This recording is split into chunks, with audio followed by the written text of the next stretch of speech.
میرا ایک فوتگی والے گھر میں جانا ہوا۔ میں کیا دیکھتا ہوں کہ ایک لڑکا بہت ہی زیادہ رو رہا ہے۔ معلوم کرنے میں پتہ چلا کہ جو فوت ہوئی ہیں وہ رونے والے کی والدہ تھیں۔ میں ہکا بکا ایک طرف کھڑا ہو کے سوچنے لگا کہ بھرپور جوانی کے وقت اتنا بے رحم دکھ اس نوجوان کو آدھا کر دے گا۔ مجھ سے اس کا رونا دیکھا نہیں جا رہا تھا۔ اس کی چیخیں لگتا تھا قیامت لے آئیں گی۔ وہ اکلوتا بیٹا تھا اپنے ماں باپ کا۔ اچانک ایک بھائی صاحب آگے آتے ہیں۔ وہ اس سے کھانے کا مینیو پوچھتے ہیں۔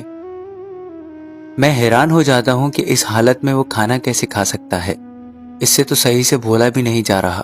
بعد میں پتہ چلا کہ وہ ان لوگوں کے کھانے کی بات کر رہے تھے جنہوں نے گھر افسوس کرنے آنا تھا۔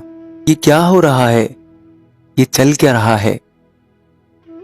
ان کے گھر میں کوئی شادی یا سالگرہ کا فنکشن نہیں ہے، بلکہ ایک لڑکے کی جنت اسے چھوڑ کر چلی گئی ہے۔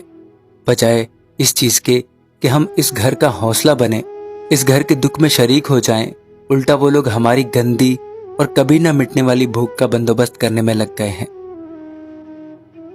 کیا ہم اس قدر بے حس اور گھٹیا ہیں کہ میت والے گھر میں بھی کھانا پینا نہیں چھوڑتے؟ اور پھر جنازے کے بعد گھنونا کھیل شروع ہوا۔ ایک ایسا کھیل جسے دیکھ کر کسی غیرت مند کو موت آ جائے، مگر ہمیں نہیں آتی۔ وہی لڑکا جس کی دنیا لٹ گئی، برباد ہو گئی۔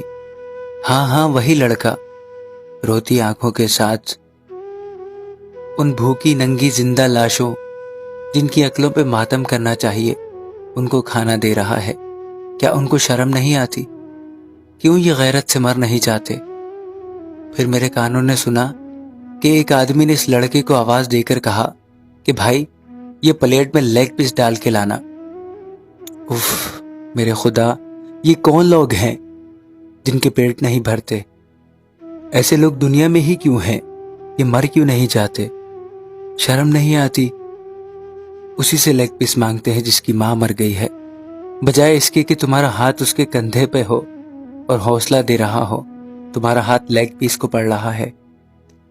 کسی دانا آدمی کا قول یاد آ گیا، سب سے غلیظ ترین کھانا وہ ہے جو ہم میت والے گھر سے کھاتے ہیں۔ ہمیں ترس یا رحم نہیں آتا یہ دیکھ کے بھی کہ لوگ روتے ہوئے کھانا بانٹ رہے ہیں۔ میں نے ایسے لوگ بھی دیکھے ہیں جو میت والے گھر سے ناراض ہو کے چلے جاتے ہیں کہ ہمیں کھانا نہیں دیا، ہمیں کھانا نہیں پوچھا کسی نے۔ یہی لوگ کھا کھا کر گندی ڈکاریں مارتے ہیں اور اسی میت والے گھر ہنستے بھی ہیں۔ تمیز و تہذیب کی سبھی حدیں ان لوگوں نے پار کی ہوتی ہیں۔ ان کو کسی سے کوئی سروکار نہیں ہے، انہیں مطلب ہے تو بس لیگ پیس سے۔ میں ہاتھ جوڑتا ہوں کہ خدا کے لیے میت والے گھر کا حوصلہ بنے، ان کے غم میں شریک ہوں۔ خدا ہم سب کو نیک عمل کرنے کی توفیق دے، آمین۔